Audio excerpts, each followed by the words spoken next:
Andhra Jyothi front page పెద్ద story రాసుకొచ్చేసింది, లోపల కూడా పెద్దదిగా రాసుకొచ్చేసింది. ఏంటంటే మెడికల్ కాలేజీలు తెస్తే అయిపోయినట్టని, మెడికల్ కాలేజీలు అండర్ కన్స్ట్రక్షన్లో ఉన్నాయని. బేసిక్గా మరి చంద్రబాబు గారి టైంలో అద్భుతమైన అభివృద్ధి జరిగింది కదా, కేంద్ర సంస్థలు తీసుకొచ్చారని కదా మనం రాస్తుంది.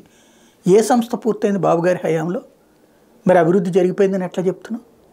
ముందు సంస్థల క్లాసెస్ బిగిన్ అయిపోయినాయి, ఆల్టర్నేటివ్ ప్లేసెస్లో పెట్టుకొచ్చారు. ఆ తర్వాతన ఇప్పుడు నిదానం కట్టుకుంటున్నారు. ఎయిమ్స్ అట్లాగే వచ్చిందే కదా. అట్లాగే ఆంధ్ర యూనివర్సిటీలో క్లాసులు నడవలేదా బిజినెస్ స్కూల్కి సంబంధించి? ఇట్లాంటివన్నీ జరిగినాయి కదా. బట్ అప్పుడు అదంతా రొటీన్. అదే ఇప్పుడు వచ్చేటప్పటికి 5 మెడికల్ కళాశాలల క్లాసులు జరిగిపోతున్నాయి. 750 కొత్తగా ఎంబీబీఎస్ సీట్లు వచ్చినాయి, జరిగిపోయినాయి. 17 అవ్వలేదు, ఖచ్చితంగా దశల వారీగా జరుగుతాయి. మొదటి దశ ప్రారంభమైపోయింది కదా.